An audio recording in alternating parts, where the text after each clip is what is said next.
Kalau pas lagi ada butuhnya, luar biasa. Koronka dijalani, Rosario Santo Yusuf dijalani. Apalagi kalau malam itu ada kompletorium, dijalani. Misa pagi, dijalani. Tetapi apakah seluruh kegiatan-kegiatan doa kita itu semakin membuat kita akrab dengan Tuhan Yesus? Atau sekedar ritual? Atau akan sekedar kegiatan untuk mengisi? Atau sekedar ketakutan kita sebetulnya? Kalau enggak Ekaristi, kalau enggak ikut doa Rosario, Santo Yusuf, dan lain sebagainya, rasanya belum ada yang lengkap gitu ya. Di satu sisi bagus. Meminta tanda, apakah tidak bagus? Bagus. Tetapi sekarang kembali lagi di dalam hati kita. Sebetulnya ketika kita melakukan kegiatan-kegiatan kita, ketika kita meminta tanda sekalipun dari Tuhan, coba kita cek di dalam hati kita. Jangan-jangan kita sedang mencobai Tuhan Yesus. Dan marilah di masa pertobatan ini, kita kembali melihat diri kita, saya dan Anda, diajak sungguh-sungguh untuk menjalin relasi yang semakin akrab, yang semakin intim di masa yang istimewa ini. Perayaan Ekaristi akan dipimpin oleh Pastor Stefanus Dwi Prasetyo. Saudara, sekarang marilah kita awali perayaan Ekaristi dengan menyanyikan lagu O Yesus Putra Bapa nomor 483. O Yesus Putra Bapa, mulia sejak semula, setaraf yang esa, kau mengosongkan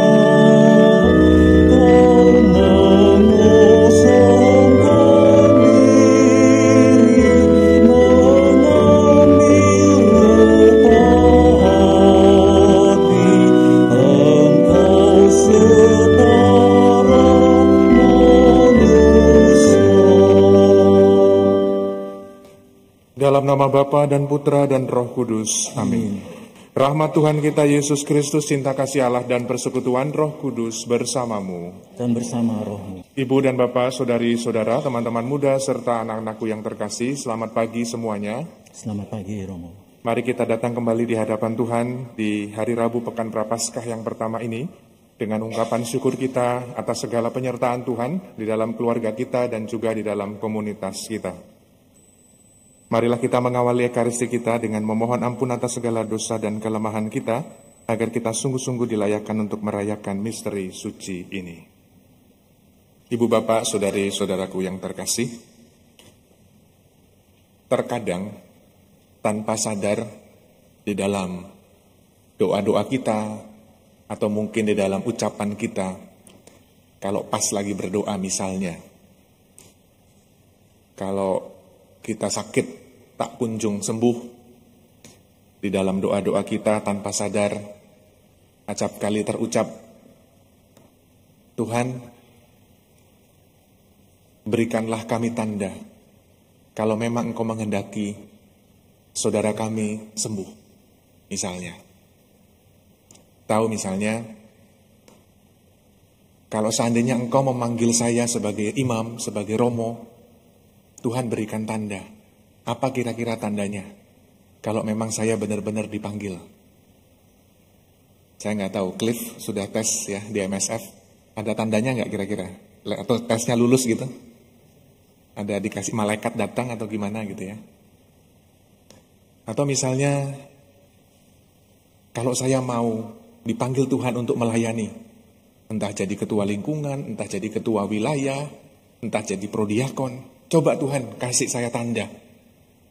Saya nggak tahu ya, tanda yang diharapkan seperti apa. Entah didatangi malaikat kah, entah didatangi siapa gitu ya. Kalau didatangi malaikat ya berarti siap-siap. Siap-siap selesai berarti ya. Bapak Ibu saudara-saudari terkasih, tanpa sadar, terkadang kita terucap kalimat demikian. Kalau tidak hati-hati, di dalam bacaan Injil tadi sudah dikatakan, jangan-jangan kita menguji Allah, kita mencobai Allah.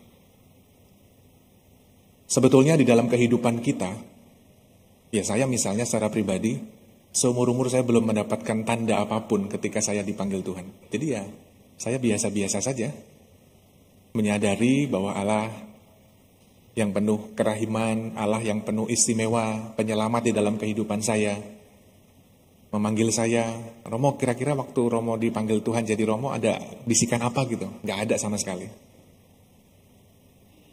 Tetapi itu sebuah keyakinan di dalam hati. Bapak, Ibu, Saudara-saudari terkasih, di dalam kehidupan bersama kita, di dalam keluarga, di dalam pelayanan, di dalam komunitas, sebetulnya hidup kita itu dipenuhi dengan banyak tanda atau simbol. Bahkan orang-orang di sekitar kita pun itu bisa menjadi tanda bagi kehidupan kita. Tetapi terkadang kita tidak sadar.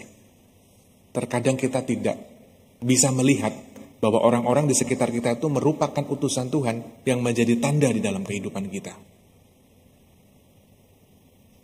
Maka dalam kesempatan masa Prapaskah ini, kita sungguh-sungguh mau diajak untuk merenung kembali di dalam hati. Di dalam bacaan pertama, di dalam bacaan Injil. Apakah sebetulnya di dalam kehidupan beriman kita, acap kali kita masih membutuhkan tanda yang sebetulnya, kalau kita punya relasi yang semakin hari semakin intim, yang semakin hari semakin akrab dengan Tuhan Yesus, namanya orang akrab dan bergaul erat, tanpa ngomong apapun, sama-sama sudah tahu. Tetapi acap kali, menyadari bahwa relasi kita yang kurang akrab, relasi kita yang kurang intim dengan Tuhan Yesus, itulah yang kadang-kadang membuat kita kebingungan di dalam menjalani kehidupan. Bapak, Ibu, Saudara-saudari terkasih, di masa pertobatan ini, mari kita bersama-sama, saya dan Anda semua, kita mau melihat kembali sejauh mana relasiku dengan Tuhan di dalam kehidupan. Apakah aku datang kepada Tuhan kalau pas lagi ada butuhnya? Kalau pas lagi biasa-biasa saja, ya sudah, relasinya juga biasa-biasa saja. Kalau pas lagi ada butuhnya, luar biasa, Koronka dijalani, Rosario Santo Yusuf dijalani, apalagi kalau malam itu ada kompletorium dijalani, misa pagi dijalani. Tetapi apakah seluruh kegiatan-kegiatan doa kita itu semakin membuat kita akrab dengan Tuhan Yesus, atau sekedar ritual? Atau akan sekedar kegiatan untuk mengisi, atau sekedar ketakutan kita sebetulnya? Kalau enggak Ekaristi, kalau enggak ikut doa Rosario, Santo Yusuf dan lain sebagainya, rasanya belum ada yang lengkap gitu ya. Di satu sisi bagus. Meminta tanda, apakah tidak bagus? Bagus. Tetapi sekarang kembali lagi di dalam hati kita. Sebetulnya ketika kita melakukan kegiatan-kegiatan kita, ketika kita meminta tanda sekalipun dari Tuhan, coba kita cek di dalam hati kita. Jangan-jangan kita sedang mencobai Tuhan Yesus. Dan marilah di masa pertobatan ini, kita kembali melihat diri kita, saya dan Anda, diajak sungguh-sungguh untuk menjalin relasi yang semakin akrab, yang semakin intim di masa yang istimewa ini. Agunglah misteri iman kita, penyelamat dunia, selamatkanlah kami, karena melalui salib dan kebangkitan-Mu, Engkau telah membebaskan kami.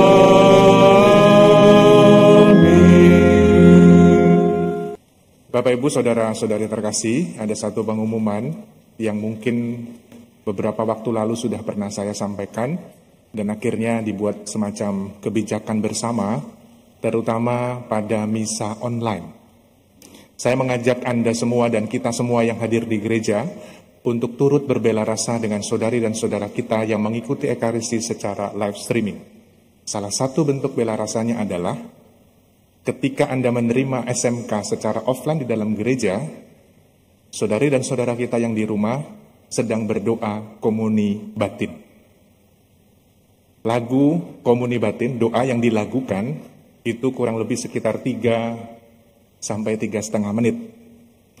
Maka saya berharap kepada Bapak, Ibu, Saudara-saudari yang ada di gereja, setelah menerima komuni termasuk pasdior, untuk hening sebentar.